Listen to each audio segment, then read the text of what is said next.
Welcome, Virgo. This is Regina from Pacific Tarot. I am getting ready to do your full moon in Scorpio reading. The full moon in Scorpio is on the 23rd of April, and we are still currently under the energy, the resonance of the solar eclipse, which will last for a few more weeks.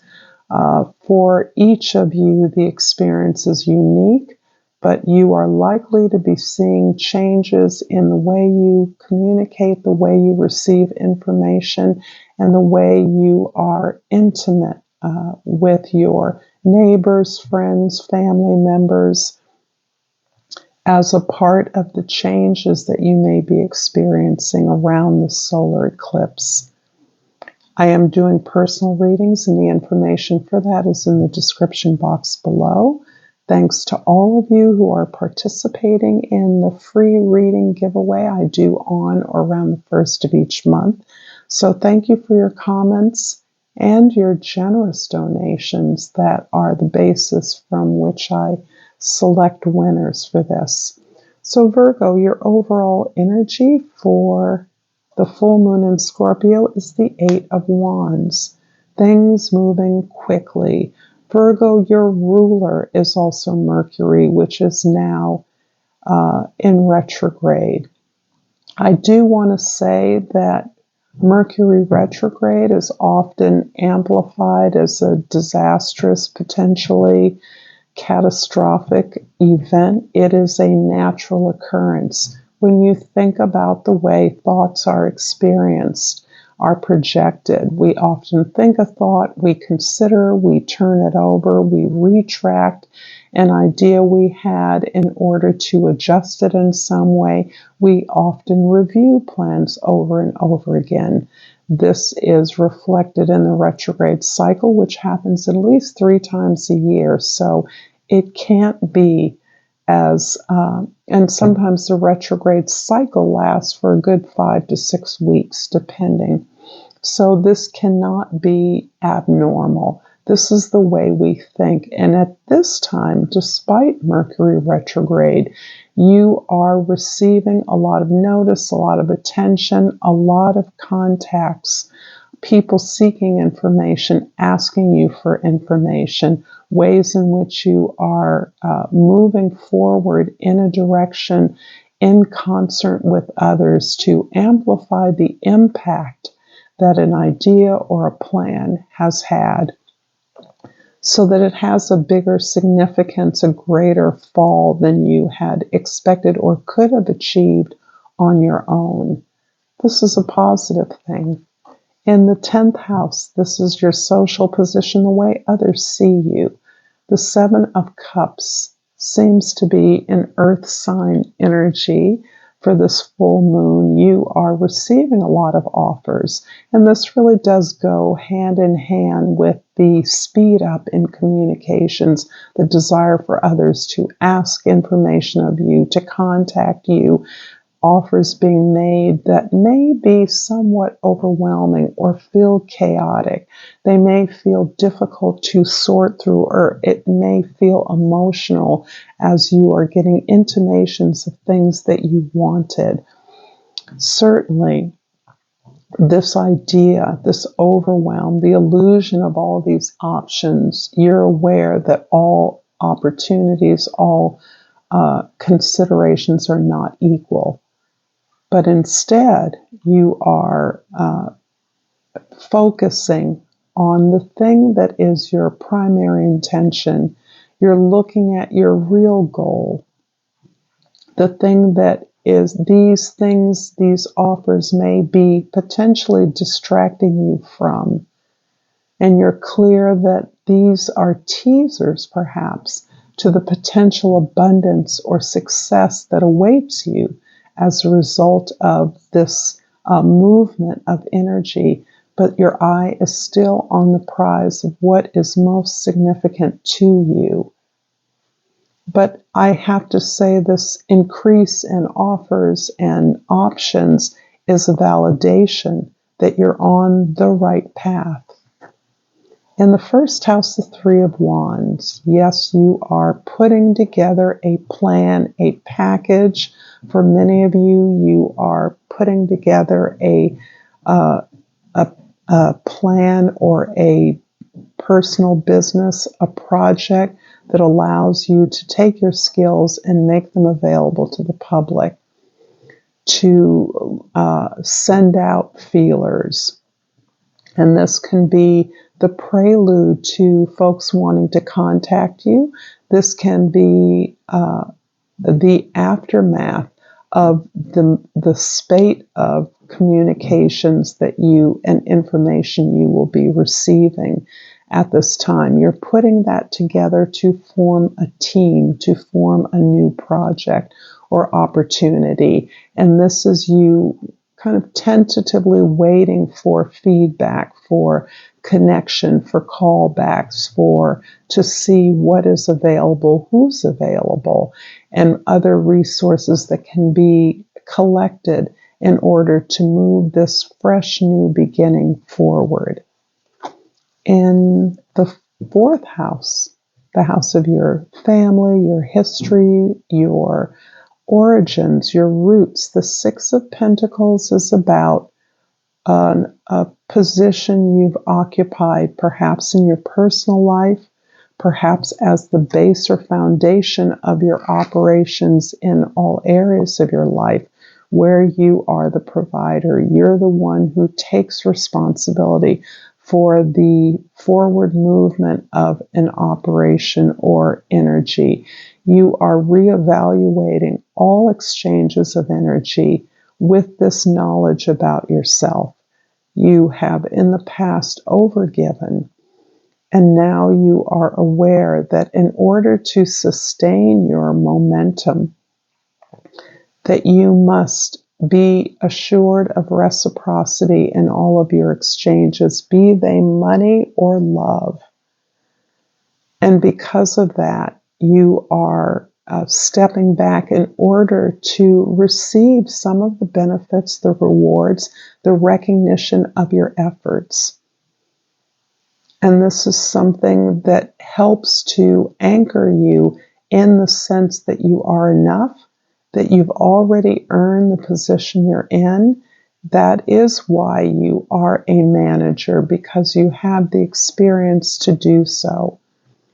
However, you need not do more. You need to enjoy the process in order to make this truly equitable for yourself, so that you are in a position of distributing resources in some way that you are uniquely capable of doing.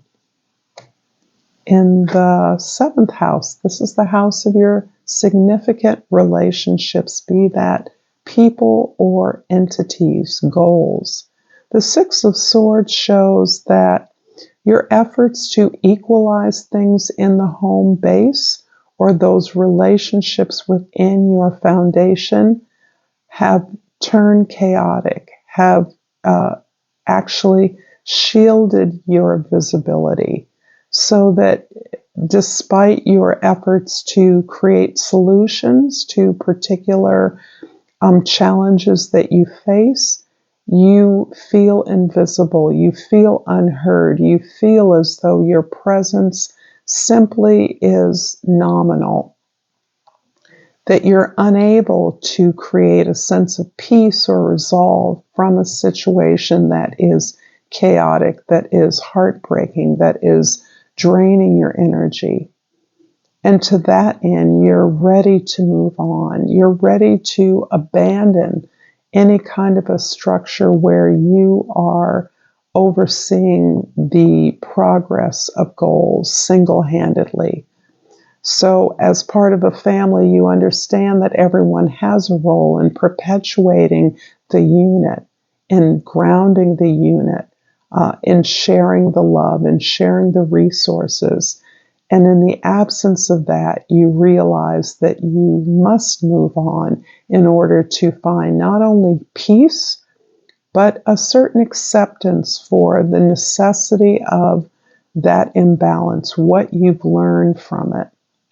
to know that you're actually deserving of peace and that you need to regain your strength from whatever particular imbalance in your relationships that have existed.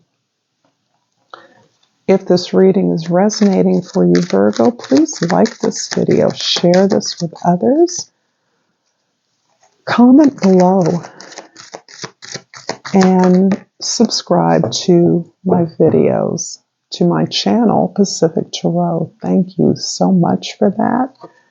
And I pulled adversity. I accept that challenges are the best way to learn. This feels very much about a personal relationship or personal relationships, some growth that you are experiencing as a result of your recognition that the way that you've been moving forward has not been working for you. And I'm also going to pull Flora and Fauna of Africa. And I pulled the Emperor Scorpion. And the plant that goes along with this is the banana flower. And the key words are expansive thought. Protect your peace, trust your intuition, and remove negative energies from your life.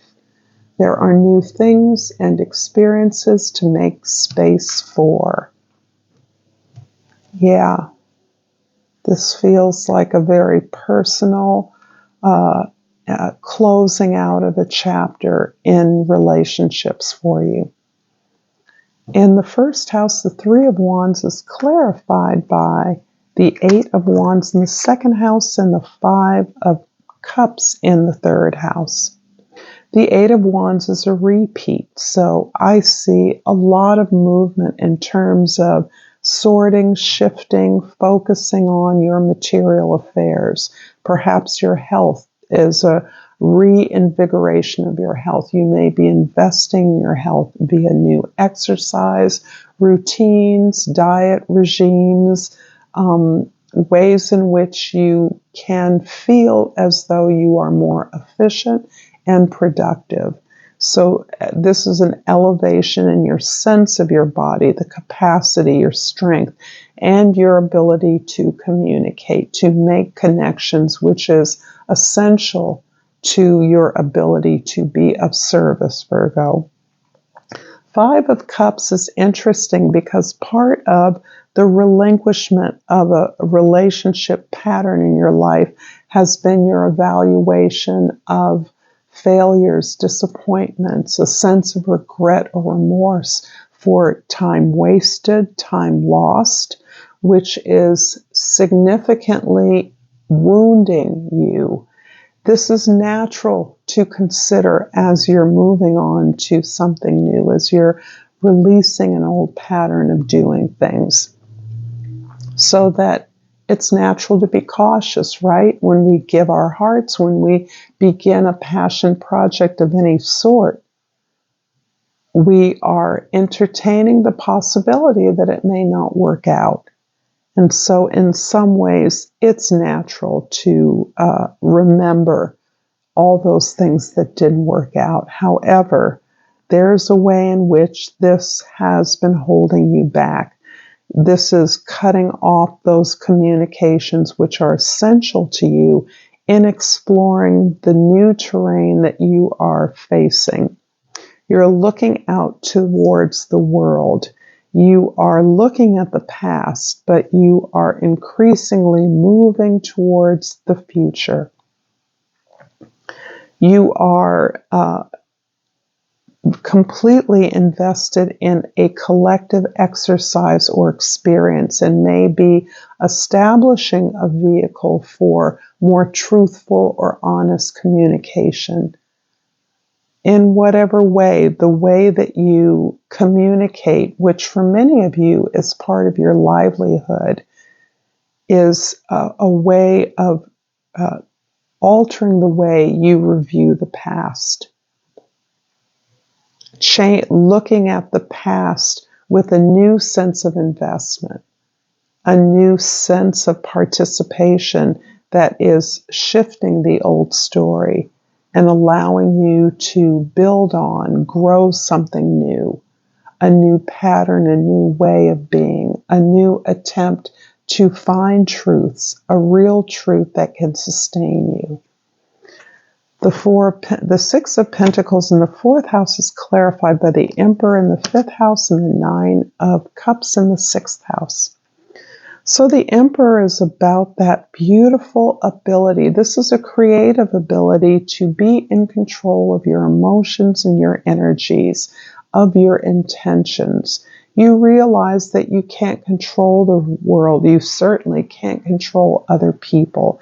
And your ability to identify that and understand that you can control, you can set intentions around what you are capable and willing to do. And you're proceeding from that place of tremendous empowerment. This is the first major arcana that we're seeing here. So this is giving it extra force. And this is helping you to reevaluate the strategies, the rewards that you've gained from the failures and disappointments you've experienced. And it's also giving you the sense that everything you're doing to improve on who you are, your physical body, as well as the things that you possess, your values, are the things that give you pleasure. You've actually established a practice of moving towards the things that are supporting you. That is what this refreshment, this reinvigoration into your body, your health, your well-being looks like. It is knowing what is right for you, knowing what feels good to you, and that if something feels good to you, it's right for you. And there's a little bit of a disconnect there. In other words, if something feels too good, it doesn't feel okay. And some of that is an experience from the past, where when things felt good, they broke apart. When you gave wholeheartedly, you did not return, that was not returned to you. So there's a tentativeness about feeling really good and excited about doing something new. But you've learned to extract the joy from the lessons learned. From the sense of regret and remorse comes a release of the sense that you were damaged, someone else is to blame for your heartache, that it was someone else's fault. Instead, you're recognizing you gave your love wholeheartedly, and if it wasn't returned, that doesn't diminish the impulse, the intention of sharing love, and that's something you now know how to do in a myriad of ways that support you, that hold you up, that feel good to you. And it isn't by backing away from relationships. Instead, it's by releasing a pattern of relationships that doesn't serve you. In the seventh house, the Six of Swords is clarified by the Seven of Pentacles in the eighth house and the Hierophant in the ninth house. You are evaluating your work effort. You're evaluating the way that you've invested in yourself in the past, primarily in your efforts, your projects, the ways in which you seek security and stability. This often describes your evaluating your work, the way you perform, the rewards that you've received as a result of your performance, your efforts.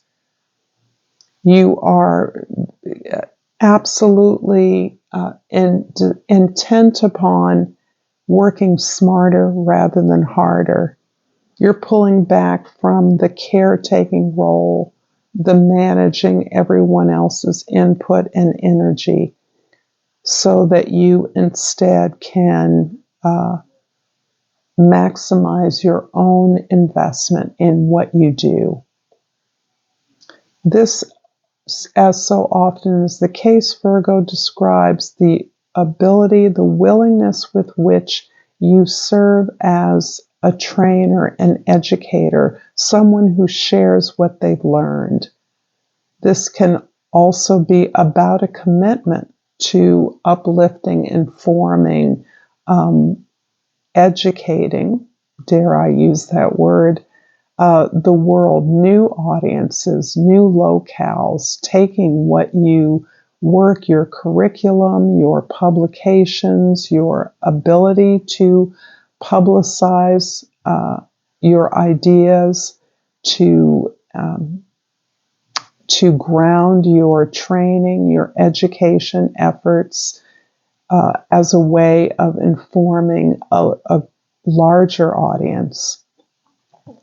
And this is something that is consistent with your ability not to, or your desire not to be distracted by the difficulties others are having, but to focus on your accomplishment, your achievement, knowing that that verifies that you're on the path for you. My sense is that you've already achieved quite a bit, and you're looking at new ways to master that, to channel that energy into a larger audience, into new forms of communication. And some of that is a shift as well into how the information lands for different audiences, how to support others to better understand what you have to offer, your instructions, your learning, your retelling of a story. The Seven of Cups in the 10th house is clarified by the Six of Pentacles, a repeat in the 11th house, and the Knight of Cups in the 12th house. So again, you are evaluating all your exchanges of energy, but you're taking it to a larger tribe, larger association. This is the way perhaps you are institutionalizing or committing to the institution whereby you disseminate your ideas, you share this information, so that you're looking at your donation, your volunteering of effort. Even if you're paid, if you're an educator, pay is more like an honorarium quite often, and doesn't begin to address the real effort, the accumulation of knowledge that you invest. And so in that way, you're looking at ways to balance that. How are you being rewarded by the effort you make? How can you not always be the generous one, that you can in fact be compensated and supported by those institutions, those vehicles that you clearly support, you clearly contribute to. And ironically, this sense of deservedness of the rewards of your efforts, the recognition of that, is opening up your heart and giving you a greater, lighter ability to be creative in new ways, to open up your imagination in ways that allow you to identify new vehicles of expression, new ways of connecting with others, new possibilities as you discover new ways of being passionate, expressing love, connecting with others. I'm going to finish this reading, Virgo, with a crystal oracle. And I truly hope that this has been helpful to you, and always appreciate your comments to that effect. And I pulled the citrine, and the card reads, "Bring in the light." The citrine is also a crystal of great abundance, but that beautiful golden light gives you a hint as to the value of the information and illumination you bring. Until next time, Virgo, Namaste.